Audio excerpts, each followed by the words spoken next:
Controversy में हुआ क्या था और बड़ा मिसकम्युनिकेशन हो गया है। लेकिन ट्रैविस हेड ने आपको वहां पे कम से कम एक तरीके से इंडिया को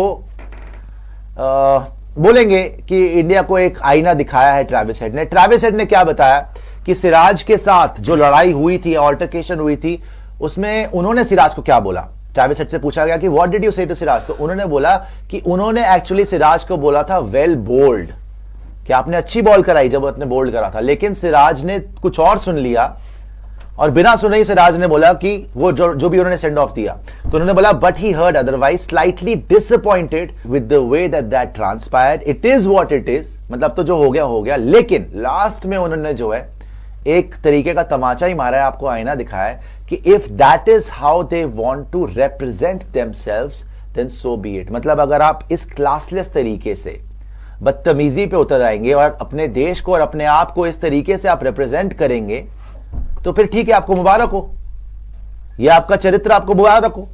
तो एक तरीके से ट्रैविस हेड ने आपकी बड़ी सभ्य तरीके से बेइज्जती ही करी है, आपकी इंसल्ट ही करी है।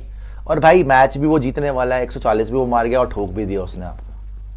तो ठीक है भाई, उसने बता दिया। और ये तो चलो क्लैरिफाई उसने कर दिया कि जो लोग सोच रहे थे ट्रैविस हेड ने पहले कुछ बोला, उसने वेल बोल्ड बोला था, जो सिराज ने गलत समझ के उसको सेंड ऑफ दे दिया। और सिराज दोस्तों एरियल टेस्ट किस रुख जा रहा है काफी हद तक सबको मालूम है, मगर Travis Head versus Mohammed Siraj ये टॉक ऑफ द टाउन बना है। इसके ऊपर इंडियन लेजेंड्स ने भी कमेंट किया, इसके अंदर ट्रैविस हेड ने अपनी स्टेटमेंट भी दी है।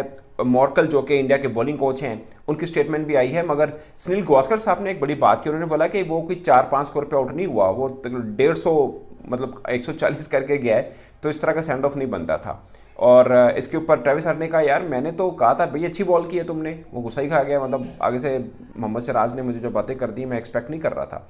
प्रेस कॉन्फ्रेंस में ट्रैविस हेड ने जो पूरी बात की वो मैं आपको बताऊंगा, मगर उससे पहले ये जानना ज़रूरी है कि 2023 से लेकर अब तक यानी 2 साल के अंदर Travis Head versus India, Travis Head versus rest of the world, उसने 54 मैचेस खेले रेस्ट ऑफ द वर्ल्ड यानी इंडिया के अलावा। उसके रन्स हैं 1875, 1875 रन, 36 की एवरेज बनती है, 10 50 हैं और 300 हैं। ये 2023-2024 की बात कर रहा हूँ। इसी टाइम पीरियड के अंदर उसने 19 यानी 19 मैचेस खेले हैं भारत के खिलाफ, 1052 रन किए हैं, 1052 रन किए हैं, 61 की एवरेज बनती है। इसमें 450 हैं, 300 हैं, यानी सिर्फ इंडिया के खिलाफ 300 हैं और बाकी पूरी टीमों के खिलाफ भी 300 इन 2 वर्षों के अंदर। वो बड़ा एक बढ़िया बैट्समैन है, किसी भी टीम को तोड़ सकता है, इसमें कोई शक नहीं है।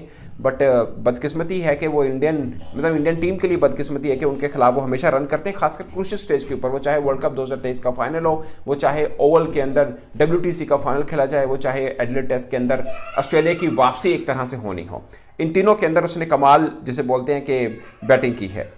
वैसे मोहम्मद सिराज ये पहली दफ़ा ऐसा नहीं है, वो मतलब मुझे ज़्यादातर पे लगता है कि क्रिकेटर्स के बीच में ये हिटअप होना ठीक है, फैंस को अच्छा लगता है, दिखने में भी अच्छा लगता है, और खासकर जब दोबारा आमना सामना होता है वो देखना बड़ा मज़ेदार लगता है। मोहम्मद रिजवान को भी इन्होंने बॉल मारा था मुझे याद है, बट मोहम्मद रिजवान लस्सी पी के आते हैं, वो नहीं